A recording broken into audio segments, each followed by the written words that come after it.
बिस्मिल्लाहिर्रहमानिर्रहीम। अस्सलाम वालेकुम स्टूडेंट्स। 10th क्लास का जो यूनिट नंबर 10 है simple harmonic motion, first lecture में हम लोग इसमें डिस्कस कर चुके हैं सिंपल हार्मोनिक मोशन के बारे में और डैम्प्ड ऑसिलेशंस के बारे में, उसकी एग्जांपल्स को डिस्कस किया। आज के लेक्चर में हम वेव्स के बारे में डिस्कस करेंगे। सबसे पहले वेव, मैंने आपको शुरू में बताया था कि वेव वो होती है जिसका एक क्रेस्ट हो और एक उसका ट्रफ हो, या दूसरे लफ्ज़ों में उसका एक कंप्रेशन हो या दूसरे लफ्ज़ों में इसको रेयरफेक्शन, यानी कि कंप्रेशन और रेयरफेक्शन उसमें मौजूद हो। तो ये दोनों तरह की वेव्स होती हैं। आज हम डिस्कस करेंगे सबसे पहले वेव की definition. Wave is a disturbance in a medium which causes the particles of the medium undergoes vibratory motion about their mean position in equal interval of time। सबसे पहले तो हम देखते हैं कि वेव्स को कैसे प्रोड्यूस किया जा सकता है। मिसाल के तौर पे इसकी एग्जांपल हम लेते हैं। एक टब के अंदर उसमें एक पेंसिल को डुबोकर हम उसको बाहर निकालें, बाहर खींचेंगे तो आप देखेंगे कि जहाँ से हमने पेंसिल को डुबोकर हमने बाहर निकाला था, वहाँ से वेव्स का एक सिलसिला जो है वो शुरू हो गया है बाहर की जानिब।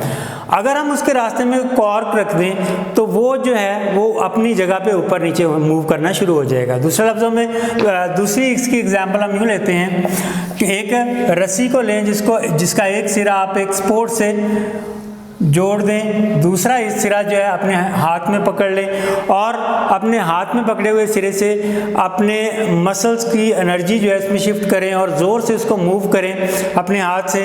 आप देखेंगे कि वेव्स का एक सिलसिला जो है वो आपके हाथ से उस सपोर्ट की जानिब मूव करता हुआ आपको महसूस होगा।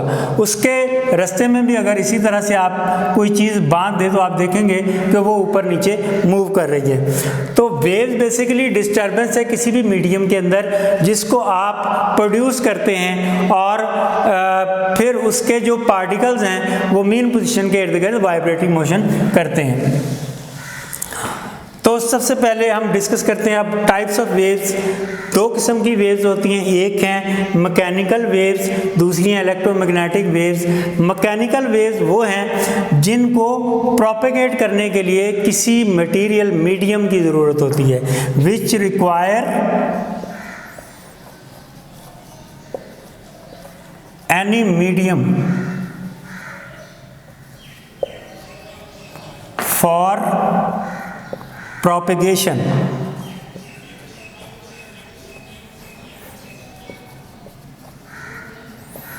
जिनको प्रोपेगेट करने के लिए, जिनको आगे ट्रैवल करने के लिए, गुजरने के लिए किसी ना किसी मटेरियल मीडियम की ज़रूरत होती है। मिसाल के तौर पे मेरी आवाज़ जो है वो आप लोगों तक किसी मटेरियल मीडियम की वजह से पहुंच रही है, बगैर मीडियम के आवाज़ नहीं पहुंचती। आप लोगों ने अक्सर एग्जांपल देखी होगी, इसकी गाड़ियों में बंद हो जाएं और उसके शीशे जो है वो लॉक कर लें तो अंदर जो बैठा हुआ है उसकी आवाज़ बाहर नहीं आती, क्योंकि वो एयर टाइट हो जाती है, एयर लॉक हो जाती है और अंदर की आवाज़ जो है वो बाहर क्योंकि नहीं आ सकती, इस वजह से अंदर की आवाज़ भी बाहर नहीं आती। तो साउंड जो है ये बेसिकली मैकेनिकल वेव्स की एक टाइप है।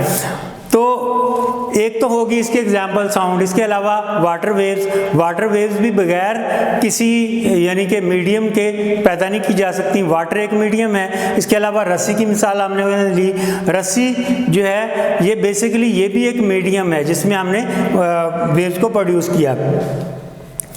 कुछ वेव जो होती हैं उन्हें प्रोपेगेट करने के लिए किसी मटेरियल मीडियम की ज़रूरत नहीं होती, which do not require any medium for their propagation. जो वेव्स किसी मीडियम के बगैर आगे ट्रैवल करती हैं, मिसाल के तौर पे हम लोगों ने देखा होगा कि रेडियो को हम कमरे के अंदर सुनते हैं, वहाँ से यानी कि कोई रास्ता भी नहीं है यानी कि किसी मीडियम के अंदर आने का, आप उसको एयर टाइट भी कर दें तब भी सिग्नल जो है वो आप तक पहुँचते हैं। तो रेडियो वेव्स इलेक्ट्रोमैग्नेटिक वेव्स की एक एग्जाम्पल है। इसके अलावा जब हम हीटर ऑन करते हैं तो हम लोग अक्सर देखते हैं कि अभी मालिक्यूल जो हैं वो गर्म नहीं हुए लेकिन उसकी हीट हीट हम तक पहुंचना शुरू हो जाती है। रेडिएशन आप लोगों ने 9th क्लास में पढ़ा हुआ है, इसकी एक एग्जांपल है। रोशनी हम तक पहुंचती है, दरमियान में कोई मीडियम नहीं है, कोई किसी किस्म का कोई मीडियम नहीं है, लेकिन रोशनी वेव्स की शक्ल में हम तक पहुंचती है। तो ये सारी एग्जांपल जो हैं ये इलेक्ट्रोमैग्नेटिक वेव्स की हैं, जिन्हें गुजरने के लिए किसी मटीरियल मीडियम की ज़रूरत नहीं होती। अब हम डिस्कस करते हैं मैकेनिकल वेव्स की। मैकेनिकल वेव्स को इसकी दो टाइप्स है। मैकेनिकल वेव्स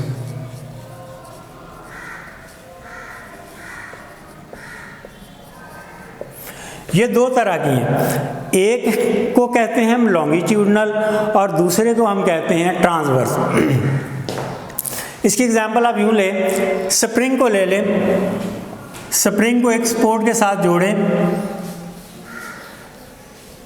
दूसरा सिरा इसका अपने हाथ में पकड़ लें और इसको आगे पीछे मूव करें, बैक एंड फोर्थ इसको मूव करें। आप देखेंगे इसके कुछ लूप्स जो हैं वो आपस में बहुत करीब आ गए हैं और कुछ नॉर्मल कंडीशन में है, फिर जो आपके हाथ के नज़दीक है वो भी करीब आ गए हैं। तो इस तरह से एक कंप्रेशन और रेयरफेक्शन का एक सिलसिला शुरू हो जाएगा। जब आप आगे पीछे तसलसल के साथ इसको मूव करेंगे, बैक एंड फोर्थ इसको तसलसल के साथ करेंगे, तो कंप्रेशन और रेयरफेक्शन, कंप्रेशन किसे कहते हैं, वो पार्ट जहाँ पे loops of the medium, loops of the spring are close together, जहाँ पे वो कटे हैं, तो जहाँ पे ये यानी कि एक दूसरे से दूर दूर हैं, तो वो पार्ट जो है वो रेयरफेक्शन कहलाता है। जहाँ पे ये एक्सपेंशन में है, जहाँ पे एक दूसरे से दूर दूर हैं, तो इस तरह से ये सिलसिला जो है वो शुरू हो जाता है। तो इस तरह से ये वेव पैदा होती हैं। इनको हम, इसकी डेफिनेशन हम यूँ करेंगे, in longitudinal waves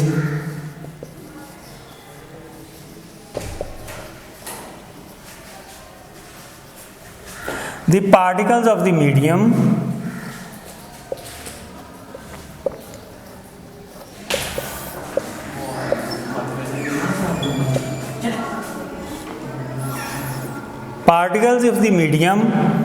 move back and forth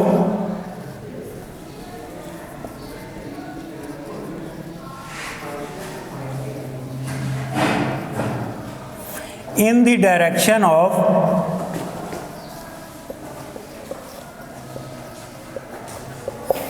propagation of waves। यानी कि लॉन्गिट्यूडनल जो है, लॉन्गिट्यूडनल वेव्स, इनमें पार्टिकल्स ऑफ द मीडियम आगे पीछे मूव करते हैं और कंप्रेशन एंड रेयरफेक्शन का एक सिलसिला शुरू हो जाता है। अब हम बात करते हैं ट्रांसवर्स वेव्स की। दूसरी टाइप मैकेनिकल वेव्स की जो है वो है ट्रांसवर्स वेव्स।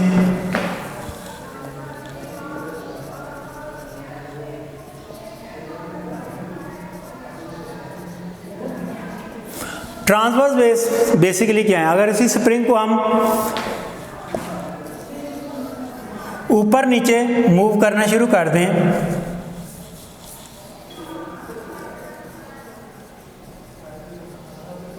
तो वाटर वेव्स की तरह इसमें ऊपर नीचे वेव्स, बिल्कुल जैसे रस्सी में हम लोगों ने पैदा की थी, तो उस तरह से वेव्स का एक सिलसिला शुरू हो जाएगा। तो यानी कि स्लिंकी या स्प्रिंग एक ऐसा मीडियम है जिसके ज़रिए आप दोनों तरह की वेव्स पैदा कर सकते हैं। इसमें ट्रांसवर्स वेव्स भी और लॉन्गिट्यूडनल वेव्स भी। इसमें जो है वो क्रेस्ट एंड ट्रफ्स का एक सिलसिला शुरू हो जाएगा। Crest upper point and trough is called lower point. तो वेव्स का जो अपर पॉइंट है उसको हम क्रेस्ट कहते हैं, लोअर पॉइंट को हम जो है वो ट्रफ कहते हैं। तो इसकी डेफिनेशन हम यूँ करेंगे, in transverse waves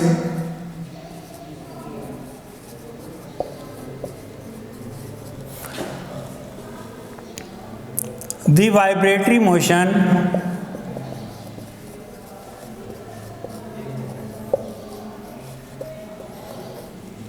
of the particles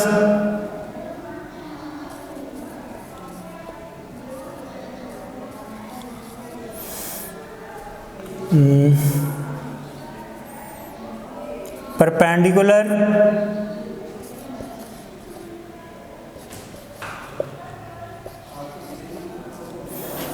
in the propagation of waves।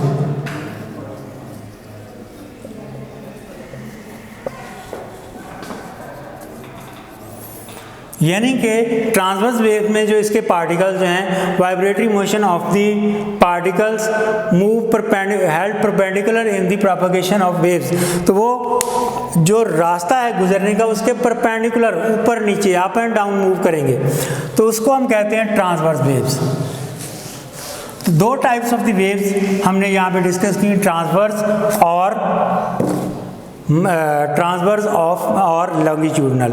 अब हम डिस्कस करते हैं waves carry energy.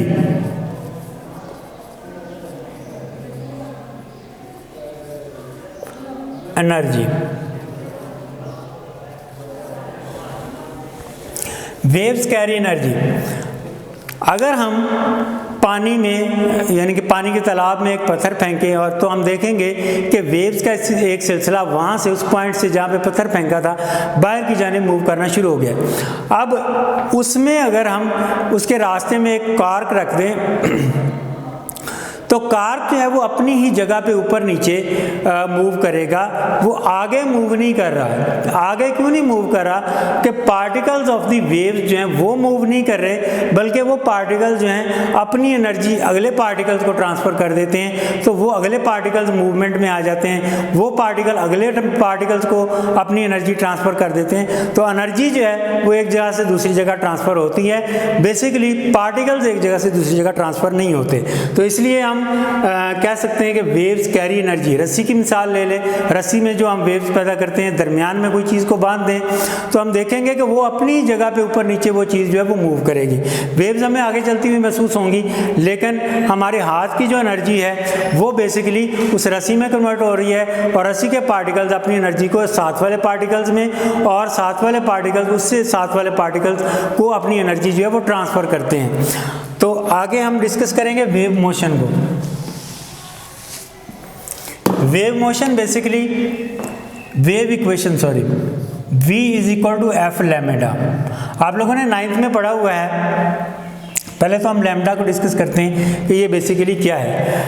The displacement between two consecutive waves is called wavelength. यानी कि दो वेव्स के दरमियान जो डिस्प्लेसमेंट है उसको हम वेवलेंथ कहते हैं। सबसे पहले उसको लैम्डा से शो करते हैं। पीछे हम लोगों ने यानी कि वेवलेंथ बेसिकली लेंथ या डिस्टेंस है।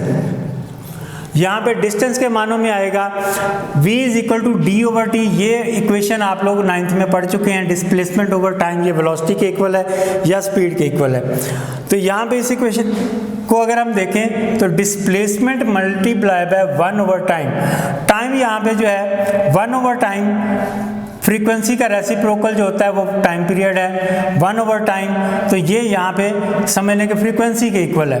और ये जो लेंथ जो है ये बेसिकली वेवलेंथ जो है ये डिस्प्लेसमेंट या ये डिस्टेंस के इक्वल है। तो अगर हम इसको वैल्यूज़ को पुट करें तो v is equal to 1 over time जो है वो f के इक्वल है, और डिस्प्लेसमेंट जो है यहाँ पे लैम्डा के इक्वल है। तो ये वेव इक्वेशन है जो न्यूमेरिकल प्रॉब्लम को भी सॉल्व करने में आपकी हेल्प करेगी। ये वेव इक्वेशन है जिसके जरिए हम वेव की स्पीड को फाइंड करते हैं। अब आज का लास्ट टॉपिक जो है हमारा वो है रिपल टैंक, जिसके ज़रिए ये एक समझ लेंगे एक डिवाइस है जिसके ज़रिए हम वेव्स के करैक्टरिस्टिक्स को हम स्टडी करते हैं। मिसाल के तौर पे reflection of waves, refraction of waves and diffraction of waves. सबसे पहले हम देखते हैं इसकी शेप, इसका स्ट्रक्चर कैसा होता है। ये बिल्कुल एक टेबल की तरह है। शीशे की एक समझ लें कि ट्रे है जिसको एक पिवट, एक स्टैंड के ऊपर समझ लें रखा होता है।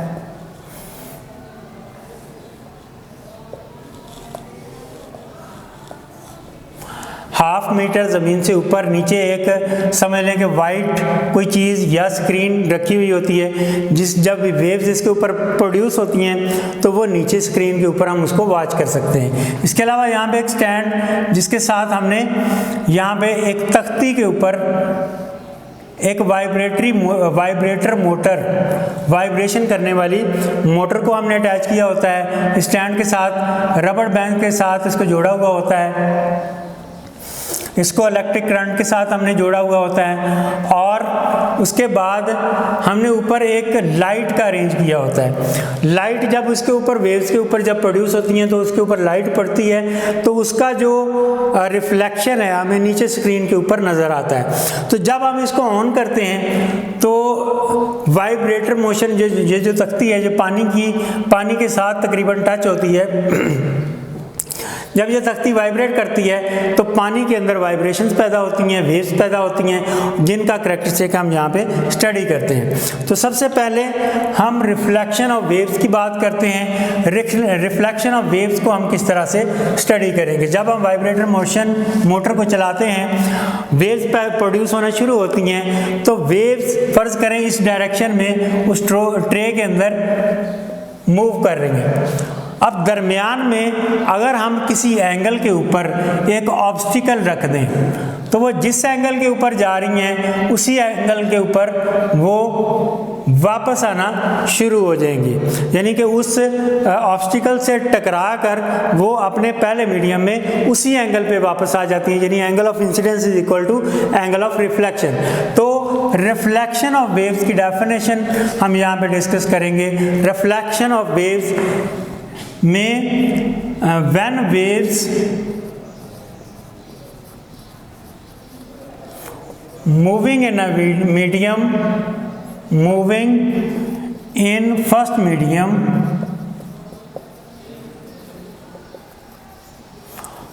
falls on the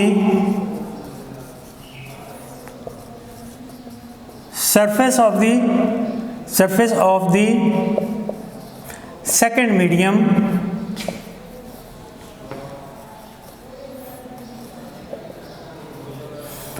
they bounces back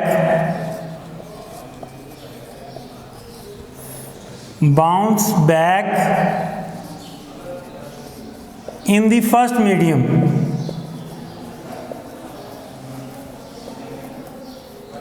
such that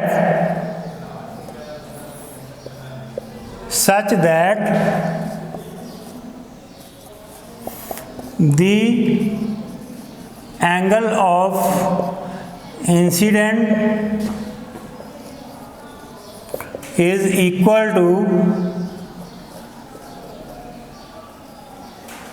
angle of reflection। इसमें एक चीज़ आप लोगों ने गौर करें कि when waves moving in a first medium falls on the surface of the second medium, यानी सेकंड मीडियम में वो एंटर नहीं होती, वो दूसरे मीडियम की सतह से टकराती हैं, यानी कि वो मीडियम इतना बड़ा है कि वहाँ से वो उसमें एंटर नहीं हो सकती, वो टकरा के पहले मीडियम में वापस आएंगी। और किस तरह से वापस आएंगी, अगर वो किसी एंगल के ऊपर है तो वो जिस एंगल में वो जा रही हैं उसी एंगल में वो पहले मीडियम में वापस आ जाती हैं। अब इसको हम रिफ्लेक्शन ऑफ वेव्स कहते हैं। अब हम रिफ्रैक्शन ऑफ वेव्स की बात करते हैं। रिफ्रैक्शन ऑफ वेव्स बेसिकली क्या है?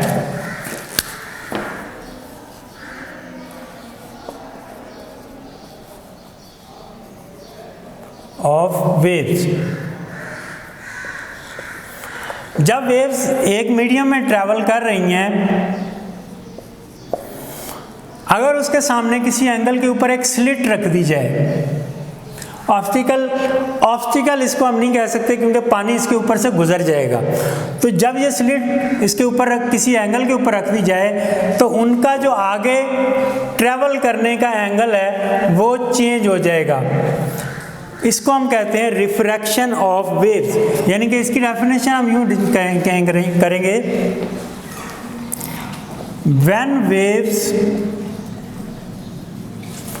Move in first medium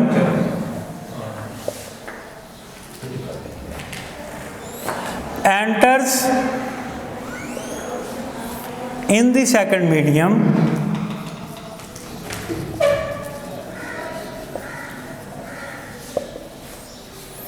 their way of travel changes। इसको हम कहते हैं रिफ्रैक्शन ऑफ वेव्स, कि एक मीडियम में रहते हुए जब वेव्स दूसरे मीडियम में दाखिल होती हैं तो उनका जो ट्रेवल करने का जो वे है वो चेंज हो जाता है, तो इसको हम कहते हैं रिफ्रैक्शन ऑफ वेव्स। अब हम बात करते हैं डिफ्रैक्शन ऑफ वेव्स। ये सारी चीज़ें हम रिपल टैंक के ज़रिए स्टडी करते हैं। डिफ्रैक्शन,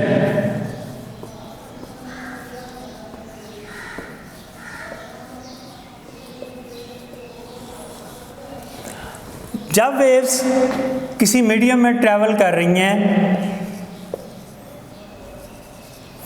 अब दरमियान में हम जो स्लिट रखते हैं, दो स्लिट रख के दरमियान में जो है वेवलेंथ जितना फासला हम बीच में छोड़ देते हैं, तो वो जो वेव्स हैं वो डी की शक्ल में बेंड होना शुरू हो जाती हैं उन के किनारों पर, उन ऑब्स्टिकल्स के किनारों पर डी की शक्ल में बेंड होना शुरू हो जाती हैं। इनको हम जो है वो डिफ्रैक्शन कहते हैं। अगर ये हम रास्ता जो है ये ज़्यादा रख लें तो यह डिफ्रैक्शन जो है वो ज़रा कम हो जाती है, उतनी ये डिफ्रैक्शन कम हो जाती है। तो इसकी जो डेफिनेशन है वो है bending of waves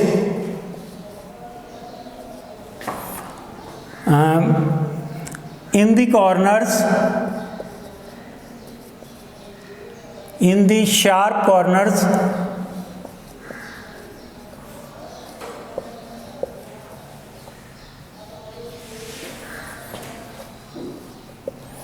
of the slit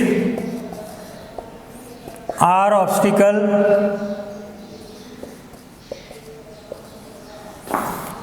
is called diffraction.